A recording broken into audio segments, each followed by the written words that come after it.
इस कार्यक्रम के पुण्यार्चक हैं आयोजक श्री दिगंबर जैन समाज C2A जनकपुरी नई दिल्ली, संरक्षक डॉक्टर SK जैन, सेठ धर्मचंद जैन, प्रधान राजेश जैन, उप प्रधान भीम सिंह जैन, सचिव राजेंद्र जैन, सह सचिव मनीष जैन, कोषाध्यक्ष कपिल जैन, भंडारी संदीप जैन, संयोजक सचिन जैन, पुनीत जैन, सुनील जैन, सदस्यगण अतुल जैन, पंकज जैन, सुभाष जैन, कुणाल जैन, अजय जैन, मितेश जैन, नवीन जैन, महिला मंडल प्रधान कविता जैन, कोषाध्यक्ष स्वाति जैन। श्री शांति जिनेश्वर नुत सक्रेशम वृश्चक्रेशम चक्रेशम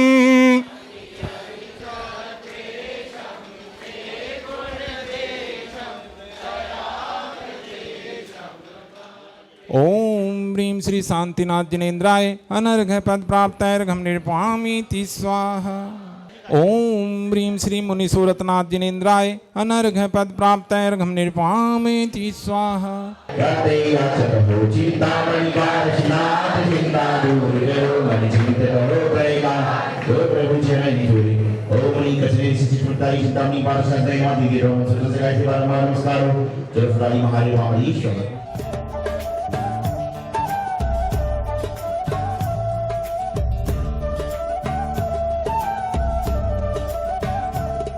चरणों में शत शत वंदन करते हैं। ओम ह्रीं गोमतेश्वर बाहुली जिंदाई नमः त्रिकेट्रो मजलादी महारी वामदीशः।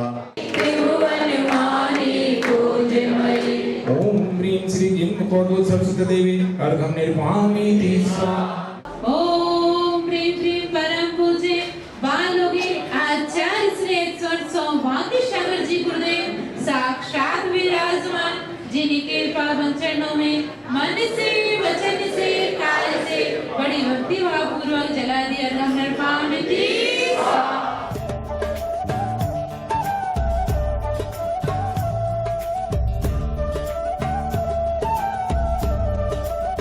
आसपास के सभी क्षेत्र, हरिनगर हुआ, उत्तम नगर हुआ, क्योंकि मेरे को लगता है सिर्फ आचार्य श्री का ही चतुर्मास इस इलाके में हो रहा है और सबको इसका लाभ मिल रहा है। हमारे भोगल में भी परम पूज्य उपाध्याय 108 विशोक सागर महाराज जी का मंगल चतुर्मास हो रहा है और आसपास के क्षेत्रों के भी लोग सभी वहाँ आ रहे हैं।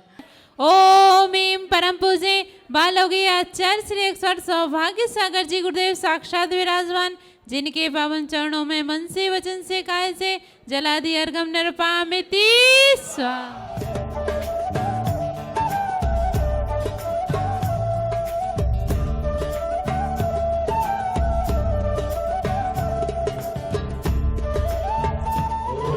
भगवान अष्टादश केसरतम तत्वसु मोक्ष तत्वसु कल्याणदोष विसावरिषु पुलेषु राधिस्मसु लानी महावीरवादी से सोति मदिगम्म यथानुरूपं रामस्य सोति मदिगामदिगन्तु कामम् आलम्बेनानि विविधानि बलं देवरुतं भूतार्थयज्ञ पुरुषस्य करोमि यज्ञम् अर्हत् पुराणे पुरुषोत्तम कामना।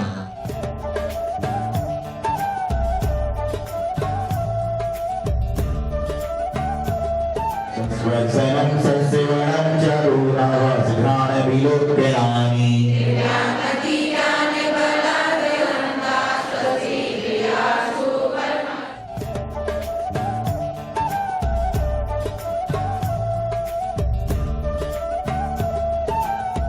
प्रींशि अध्याय मात्र पुष्पष्टाय वायनम अदृश्य घटाय सावनम अत्र मम सन्निधो भव भव सत्कुमारी क्षिपामि।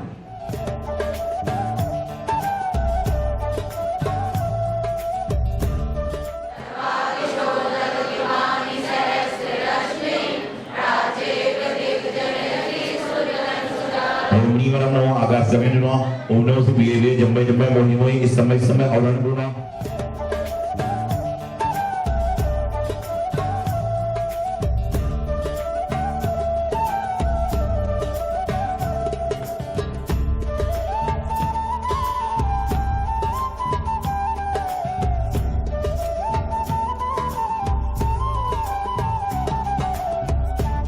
तो ना बुद्धि विकास या दिनाज लेंगे हमारे घर बाबा दी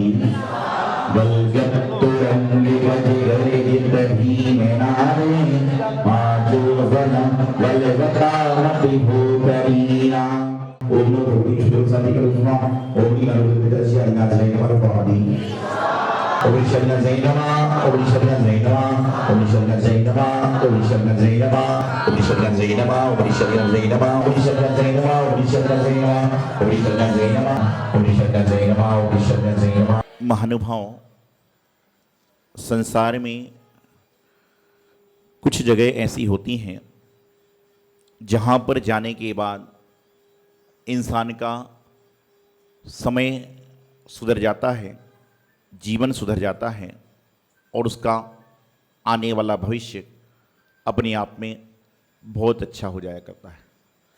अंतर सिर्फ इतना है कि जो हमारा जीवन है, जो हमारा समय है, उसको सुधारने वाले तो हमेशा सुधारने का प्रयास कर रहे हैं, लेकिन आप उनकी बात को मानकर जीवन में कितना उतारने का प्रयास कर रहे हो। घड़ी जो चलती है वह किसके लिए चलती है? घड़ी के जो कांटे घूमते हैं वह एक दो व्यक्ति के लिए नहीं, बल्कि संसार के जितने लोग घड़ी देखते हैं उन सब के लिए चलती है। अंतर इतना है कि कोई घड़ी को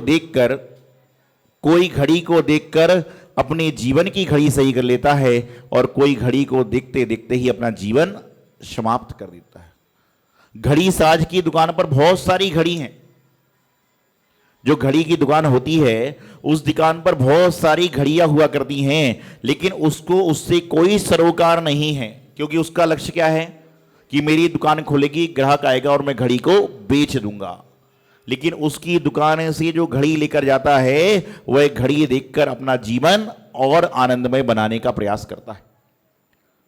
आज आपको परमात्मा टेर रहे हैं, आपको जिनवाणी मां पुकार रही है, आपको गुरु मार्गदर्शन देने के लिए बुला रहे हैं, लेकिन हमारे कान में इतनी बड़ी रुई लग गई है कि हमें उनकी बात सुनाई देती ही नहीं, उनकी आवाज हमारे पास तक आती ही नहीं। और आवाज नहीं आती है और जब दुख तकलीफ बढ़ जाती है तो उस समय हम लोग क्या करते हैं?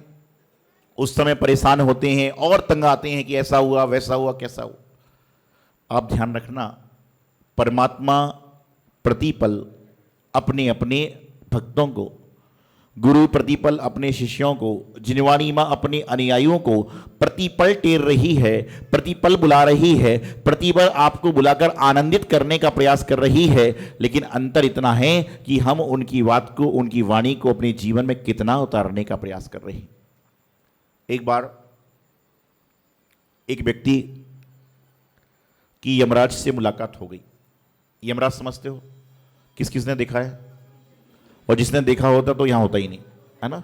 किस किसने यमराज को देखा है? तो जिसने देखा होता है तो यहां पर होता ही नहीं। तो एक व्यक्ति की यमराज से मुलाकात हो गई, यमराज से दोस्ती हो गई।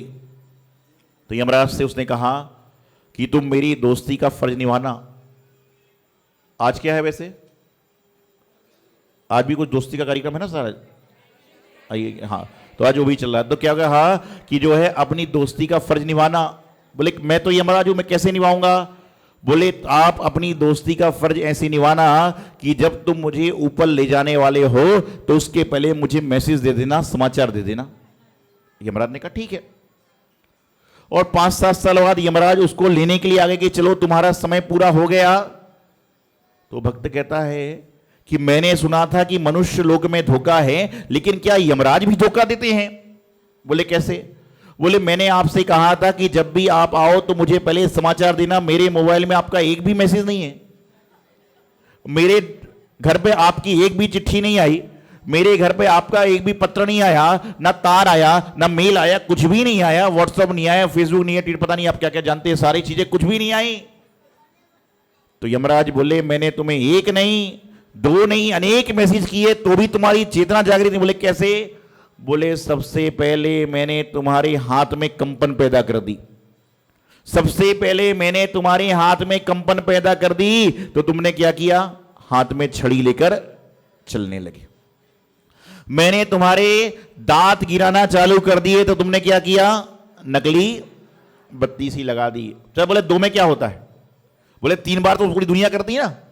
जैसे बचपन में जब लोग, आजकल तो मोबाइल पे नियम आता है आपके, जब मंदिर में नियम का डिब्बा होता था और जैसे ही आपने नियम निकाला और निकला आज घेवर का त्याग, तो लोग क्या करते हैं? बोले नहीं, 1 बार का सही 3 बार का सही होता है। करते थे कि नहीं? बचपन में बहुतों ने किया होगा, हमने भी किया होगा, आप सबने भी बचपन में बहुत किया होगा ऐसा। तो क्या होता है कि बोले 3 बार का चलाइए। तो पहला संकेत क्या किया कि हाथ पैर में कंपन किया तो लाठी आ गई। दूसरा संकेत क्या किया कि दांत गिराना चालू किए तो नकली दांत लगा दिए। बोले 2 का नहीं चलेगा। बोले अच्छा ठीक है। बोले तीसरा मैंने संकेत दिया कि तुम्हारे कान में सुनाई कम देने लगा तो तुमने क्या किया? मशीन बैठा ली। बोले थोड़ा तो रियायत दे दो, 3 तो मध्य लोक में चलते हैं। और बोले मैंने तुम्हारा चौथा संकेत किया कि तुम्हारी आंख की रोशनी कम करता गया तो तुमने क्या किया? नंबर का चश्मा पे चश्मा, चश्मा पे चश्मा, चश्मा पे बढ़ाते गए। बोले कम से कम 5 तो देते। आदमी लालची है, लोभी है, तो बोले 5 तो देते। तो बोले 5वां ये था कि तुम्हारी जवान धीरे धीरे धीरे धीरे करके घिसने लग गई, आवाज कम निकलने लगी तो तुमने क्या किया? उसकी तैयारी भी कर ली। तो परमात्मा आपको 1 नहीं, 2 नहीं, 3 नहीं, 4 नहीं, 5 नहीं, 6, 7 मैसेज दे रहे हैं, लेकिन उसके बाद भी तुम नहीं चेत रहे हो। पहले के जमाने में कई तीर्थंकरों को, कई महापुरुषों को जब आईने में कंघी कर रहे थे और बाल दिखा, कौन सा? व्हाइट बाल दिखा, तो उन्होंने वैराग्य को धारण कर लिया। ऐसा लोग कहते थे कि जब आप भोजन करने बैठते हो, आप किसी मेहमान के यहां भोजन करने गए और आपके पास में चावल आ जाए तो आप क्या समझते हो? अब कुछ आने वाला। हम लोग चौके में भी समझ जाते हैं ऐसा। क्या होता है कि जब क्या होता है कि चावल आ जाए तो समझ के, हालांकि कर्नाटक में हमारे बाहुली में चावल ही खाते हैं, कर्नाटक की प्रथा है, कोई लोग चावल भी खाते, लेकिन ये बात की चलिए कि जो भारत देश में संस्कृति है कि जो चावल आ जाए मतलब अब भोजन का एंड है। और किसी मेहमान के आप जाते हो, किसी मेहमान के यहां भोजन करने गए और अंदर से कढ़ाई में चम्मच बजने लग जाए तो आपको समझ लेना चाहिए कि सामान खत्म हो गया। आपकी समझदारी है। तो क्या हुआ कि पहले कहते थे कि भोजन की थाली में चावल आ गया मतलब भोजन समाप्त है, और सिर में बाल सफेद हो गया मतलब जीवन भी धीरे धीरे समाप्ति की ओर बढ़ रहा है। लेकिन लोगों ने क्या किया, जैसे सिर के बाल सतरंगी कर लिए वैसे ही चावल को पुलाव नमकीन बना के रंगीन कर लिया और उसको बदल बदल के खाने लगे। तो ये जीवन है, ये जीवन चल रहा है। तो परमात्मा प्रत्येक व्यक्ति को प्रति समय टेरने का प्रयास कर रहे हैं। अंतर इतना है कि कोई उनकी आवाज सुनकर उठ जाता है और अपना मोक्ष मार्ग प्रशस्त कर लेता है, और अंतर इतना है कि कोई बोलता है जो आवाज आ रही आने तो मुझे क्या फर्क पड़ता। ध्यान रखना, परमात्मा गुरु जिनवाणी मां प्रत्येक व्यक्ति को प्रति समय टेरने का प्रयास कर रहे हैं, बुलाने का प्रयास कर रहे हैं। लेकिन अंतर इतना है कि जिसको आवाज पहुंच जाती है वह दौड़ा दौड़ा चला जाता है, और जिसको आवाज पहुंचकर भी नहीं पहुंचती है वो रजाई में एक बार और सो जाता है। तो आपके पास में सबके लिए आवाज, मेरी आवाज सबके लिए बराबर है। अंतर इतना है कि जो दिल से सुनता है उसको दिल से सुनाई देती है, और जो दीवार के बात सुनता है उसको दीवार के बात सुनाई देती है। तो दिल से सुनने का प्रयास करें तो दीवार अपने आप गायब हो जाएगी। आज की वर्तमान परिस्थिति में आप रहते भारत देश में हो, लेकिन कल्चर पाश्चात्य संस्कृति का अपना रहे हो। फ्रेंडशिप डे बता रहे थे, मैंने सुबह भी कहा था कि जीवन में आपके पास का इत्र और आपके पास का मित्र, आपके जीवन में आपका इत्र सही होगा, आपका मित्र सही होगा, तो आप समझना कि आपके जीवन का आपका चरित्र अपने आप सही हो जाएगा। इत्र नकली होगा, खराब होगा तो जीवन बेकार हो जाएगा, और मित्र गलत होगा तो आपको समस्या में उबारेगा नहीं बल्कि समस्या में डाल देगा। सच्चे मित्र कौन से हैं? बचपन से लेकर बुढ़ापे तक जवानी में तरह तरह के मित्र होते हैं।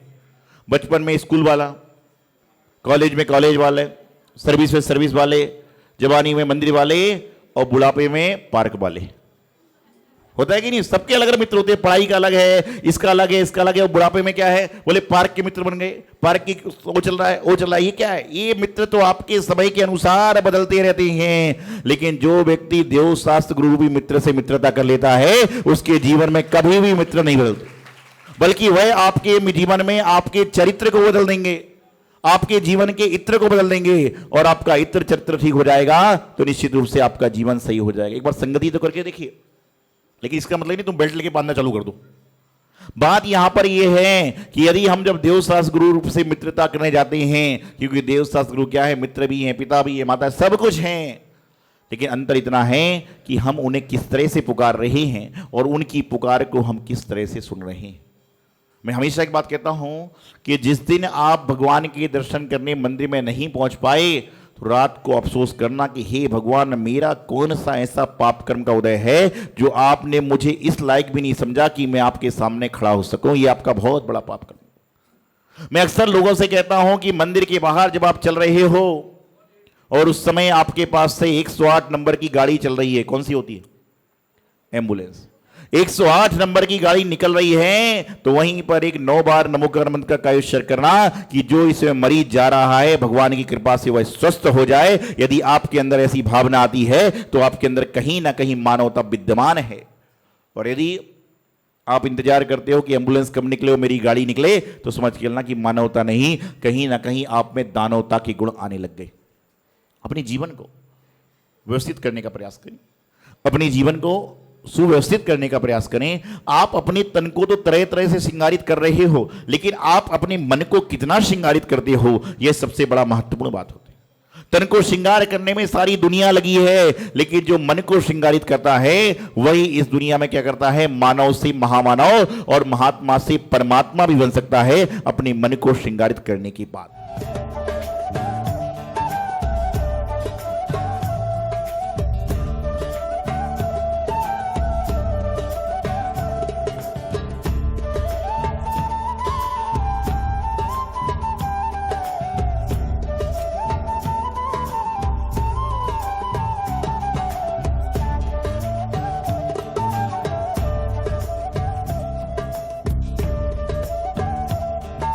सेक्टर 24 में हमें अपने मंदिर का विस्तार करना है, संत निवास का विस्तार करना है। उस विस्तारीकरण के लिए गुरुदेव हमारे सेक्टर 24 में आए। आचार्य श्री सौभाग्य सागर जी गुरुदेव साक्षात विराजमान, जिनके पावन चरणों में मन से, वचन से, काय से बड़ी भक्ति भाव पूर्वक जलादि अर्घ्य नर्पयामि। इस कार्यक्रम के पुण्यार्चक हैं आयोजक श्री दिगंबर जैन समाज C2A जनकपुरी नई दिल्ली, संरक्षक डॉक्टर SK जैन, सेठ धर्मचंद जैन, प्रधान राजेश जैन, उप प्रधान भीम सिंह जैन, सचिव राजेंद्र जैन, सह सचिव मनीष जैन, कोषाध्यक्ष कपिल जैन, भंडारी संदीप जैन, संयोजक सचिन जैन, पुनीत जैन, सुनील जैन, सदस्यगण अतुल जैन, पंकज जैन, सुभाष जैन, कुणाल जैन, अजय जैन, मितेश जैन, नवीन जैन, महिला मंडल प्रधान कविता जैन, कोषाध्यक्ष स्वाति जैन।